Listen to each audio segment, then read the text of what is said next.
Buongiorno cari amici, benvenuti anche oggi nel canale vostro Marietto Veneziano.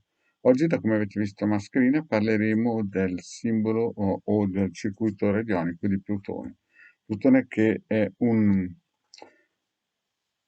pianeta importantissimo per alcune sue caratteristiche, e cioè è il pianeta, il simbolo e la forza della trasformazione. Ma prima di fare questo, il vostro Marietto Veneziano vi chiede di iscrivervi al canale YouTube di The Garda, al canale di Marietto Veneziano, di venirci a trovare nei nostri gruppi social su Face, dove abbiamo parecchi circuiti che mettiamo anche le pillole di questa serie. Potete trovare i link che chiaramente portano al tubo, e potete trovare anche i circuiti sia di questo video sia di tutti i video precedenti. In più vi chiedo anche di iscrivervi a Telegram, i link sono sotto qui in descrizione, oppure di venire a scaricare 20 ebook di radionica e radiostesia nel sito capitano.artivisti.org. I link sono sotto qui in descrizione. Vi ricordo che ci sono anche dei ebook che parlano di chirologia, e quindi potete anche iniziare a leggere e a studiare la mano.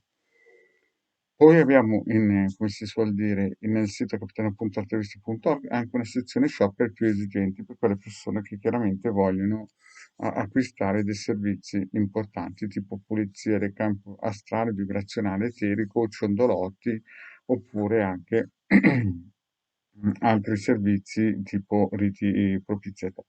Quindi parliamo un po' di questo simbolo, che è appunto quello di Plutone, che è un simbolo molto potente, perché il simbolo rappresenta la psiche profonda, il potere nascosto, la distanza, l'ossessione, la rinascita, la riflessione, la rigenerazione e l'oscurità. Quindi è un simbolo che bisogna sempre tenere in un certo senso con grande rispetto, per il semplice fatto che è molto un simbolo pesante in fondo, no? Quindi usando il simbolo di Plutone in questo circuito, l'energia connessa a questo corpo celeste, si deve avere la massima cura di non esagerare, e quindi dovete sempre cercare di chiedere al pendolino quanto tempo. Questo simbolo non è un simbolo da mettere lì il vostro testimone un mese e poi basta, per il semplice fatto che è un simbolo molto, insomma, può avere effetti poco piacevoli a livello interiore se viene utilizzato troppo.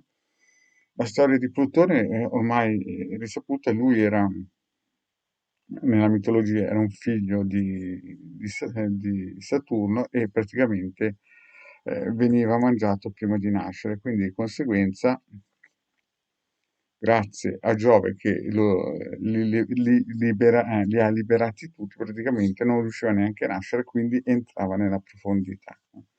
È un simbolo, praticamente questo qui di Plutone, che deve essere usato con molta parsimonia, dovete sempre stare attenti, chiedere sempre al pendolino, e quando lo usate sempre cerchietto di fuoco e ovetto colorado. Che dire di più? La sua forza maggiore è la trasformazione. Quando voi volete ritornare dentro di voi, studiare dentro di voi, evolvervi dentro di voi, uno di questi circuiti, cioè quello di Plutone, è quello che praticamente ehm, dovrebbe teoricamente darvi una mano maggiore, per quelli che cercano una ricerca spirituale, per quelli che cercano una ricerca interiore. Plutone, in questo circuito radionico, è uno dei più performanti.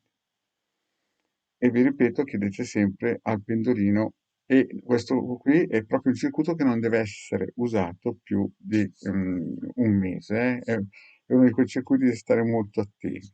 Bene, cari amici, grazie di avermi ascoltato. Se avete domande, chiaramente fatele qui sotto nella possibilità di fare domande sul tubo, e se vi scappa anche un super like, il vostro maledetto è sempre contento. Grazie cari amici, e alla prossima, ciao!